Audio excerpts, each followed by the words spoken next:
ಸೊಸೆ ಆದ್ರೇನು ಅವಳು ನಂಗೆ ಮಗಳಲ್ವಾ? ಒಂದು ಕಿಡ್ನಿಯನ್ನ ದಾರೆ ಎರೆದಂತಹ ಶಾಂತಾಬಾಯಿ ಇವತ್ತು ಮಾದರಿ ಮಹಿಳೆಯಾಗಿದ್ದಾಳೆ. ಸೊಸೆಗೆ ಮರುಜೀವ ನೀಡಿದ ಅತ್ತೆ, ಇದೇ ಹೊತ್ತಿನ ವಿಶೇಷ. ನಾನು ಮಹಾಂತೇಶ. ಹಿಂದಿನ ಕಾಲದಿಂದ ಇಂದಿನ ಕಾಲದ ತನಕ ಕೂಡ ಅತ್ತೆ ಸೊಸೆ ಅಂತ ಹೇಳಿದ್ರೆ ನಾವೆಲ್ಲರಿಗೂ ಕೂಡ ಏನನ್ಸುತ್ತೆ, ಬಹಳಷ್ಟು ಜಗಳಗಳಾಗತ್ತೆ. ಹಾವು ಮುಂಗುಸಿ ಇದ್ದ ಹಾಗೆ ಬಹಳಷ್ಟು ಅತ್ತೆಯ ಬಗ್ಗೆ ಸೊಸೆಯ ಬಗ್ಗೆ ಅತ್ತೆ ಚಾಡಿ ಹೇಳೋದು ಅಥವಾ ಕಂಪ್ಲೇಂಟ್ ಮಾಡೋದು, ಇದನ್ನೇ ನಾವು ಕೇಳ್ತಾನೆ ಬಂದಿದ್ದೀವಿ. ಅತ್ತೆ ಸೊಸೆ ಅಂತ ಹೇಳಿದ್ರೆ ಒಂದು ರೀತಿಯಲ್ಲಿ ಅಪ್ಪ ಅತ್ತೆ ಸೊಸೆ ಅಪ್ಪ ಅವ್ರ ಜಗಳ ಇದ್ದೇ ಇರುತ್ತೆ, ಕಾಮನ್ ಅಂತ ಹೇಳಿ ಮಾತುಗಳು ಬಹಳಷ್ಟು ಕೇಳಿ ಬರುತ್ತೆ.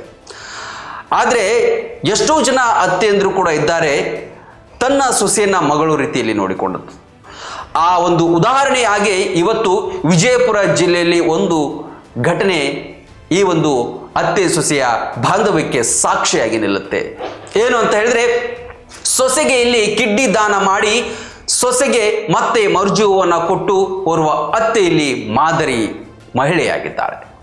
ಎಸ್, ಮೂಲತಃ ಯಾದಗಿರಿ ಜಿಲ್ಲೆಯ ಸುರಪುರ ತಾಲೂಕಿನ ಮಾಳೂರು ಎಂಬ ಗ್ರಾಮದ ಬಸಮ್ಮ ಎಂಬ ಸೊಸೆಗೆ ಹೆರಿಗೆಯ ಸಂದರ್ಭದಲ್ಲಿ 2 ಕಿಡ್ನಿ ಸಮಸ್ಯೆ ಆಗುತ್ತೆ. ಕಿಡ್ನಿ ಫೇಲ್ ಆಗಿರುವಂತಹ ಮಾಹಿತಿ ಗೊತ್ತಾಗುತ್ತೆ. ಆಗ ಬಸಮ್ಮ ತನ್ನ ತವರು ಮನೆಯಲ್ಲಿ ಬಹಳಷ್ಟು ಸಲ ಆ ಕಡೆ ಈ ಕಡೆ ಎಲ್ಲರನ್ನೂ ಕೂಡ ವಿಚಾರ ಮಾಡ್ತಾಳೆ, ನನಗೆ ಕಿಡ್ನಿ ಸಮಸ್ಯೆ ಆಗಿದೆ, ಹೀಗೆ ಬೇಕು ಅಗತ್ಯ ಇದೆ ಅಂತ ಹೇಳಿದಾಗ ಯಾರೂ ಕೂಡ ಅವಳತ್ತ ಗಮನ ಹರಿಸೋದಿಲ್ಲ, ಅಥವಾ ಆ ಕಿಡ್ನಿ ಮ್ಯಾಚ್ ಆಗೋದಿಲ್ವೋ ಏನೋ ಗೊತ್ತಿಲ್ಲ.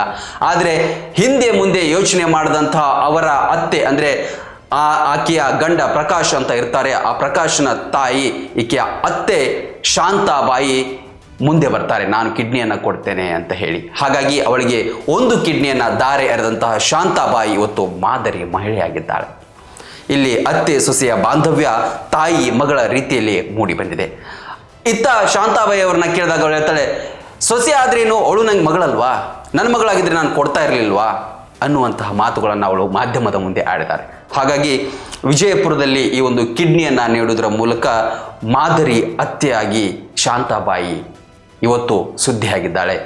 ಇದೊಂದು ಚಿಕ್ಕ ವಿಷಯನೇ ಆಗಿರಬಹುದು, ಆದರೆ ಎಷ್ಟೋ ಜನ ತಮ್ಮ ಹೊಟ್ಟೆಯಲ್ಲಿ ಹುಟ್ಟಿದಂಥ ಮಕ್ಕಳು ಅಥವಾ ತಮ್ಮ ಹೊಟ್ಟೆಯಲ್ಲಿ ಹುಟ್ಟಿದಂಥ ಮಕ್ಕಳಿಗೆ ಯಾರೋ ಸ್ವಂತ ತಂದೆ ತಾಯಿಗಳು ಕೂಡ ಇವತ್ತು ಅಂಗಾಂಗ ದಾನ ಮಾಡೋದರಲ್ಲಿ ಹಿಂದೆ ಮುಂದೆ ನೋಡುವಂಥ ಪ್ರಸಂಗಗಳು ಬಂದಿದೆ. ಅಣ್ಣ ತಮ್ಮಂದಿರ ಮಧ್ಯೆಯೂ ಕೂಡ ಆ ರೀತಿಯಾಗಿ ಘಟನೆಗಳು ಕೂಡ ನಡೆಯುವುದು ವಿರಳ ಆಗಿದೆ. ಆದರೆ ಇಲ್ಲಿ ಓರ್ವ ಅತ್ತೆ ಆಕೆಯ ತಾಯಿಯಾಗಿ ಮರುಜೀವವನ್ನು ನೀಡಿದ್ದಾಳೆ. ಸೊಸೆ ಕೂಡ ಅಷ್ಟೇ ಹೇಳಿದಾಳೆ, ಆಕೆ ನನ್ನ ಅತ್ತೆ ಅಲ್ಲ, ಆಕೆ ನನ್ನ ತಾಯಿ ಅನ್ನುವಂತಹ ಮಾತನ್ನು ಕೂಡ ಅವಳು ಆಡಿದಾಳೆ.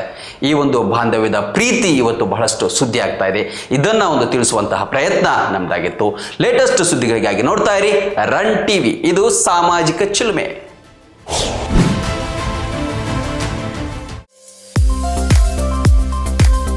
ಬಾಗಲಕೋಟ್ ಜಿಲ್ಲೆಯ ಬೀಳಗಿ ತಾಲೂಕಿನ ಬಾಡಗಂಡಿ ಎಂಬ ಪುಟ್ಟ ಗ್ರಾಮದಲ್ಲಿ ಆರಂಭಗೊಂಡ ಎಸ್ಆರ್ ಪಾಟೀಲ್ ಶಿಕ್ಷಣ ಸಂಸ್ಥೆ ಇಂದು ನರ್ಸರಿಯಿಂದ PUC, BSc nursing, BSc allied courses, BAMS Ayurvedic, MBBS ಒಳಗೊಂಡು ಹೆಮ್ಮರವಾಗಿ ಬೆಳೆದಿದೆ.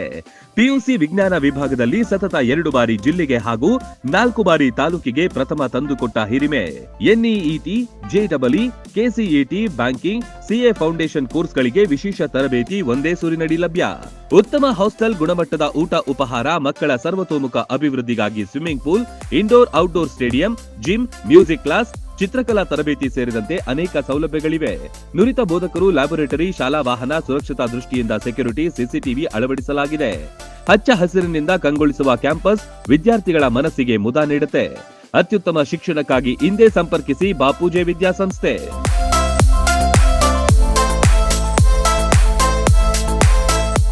ರನ್ ಟಿವಿ ನ್ಯೂಸ್ ವಿಡಿಯೋಸ್ ನೋಡಲು ಸಬ್ಸ್ಕ್ರೈಬ್ ಮಾಡಿ, ಬೆಲ್ ಐಕಾನ್ ಪ್ರೆಸ್ ಮಾಡಿ.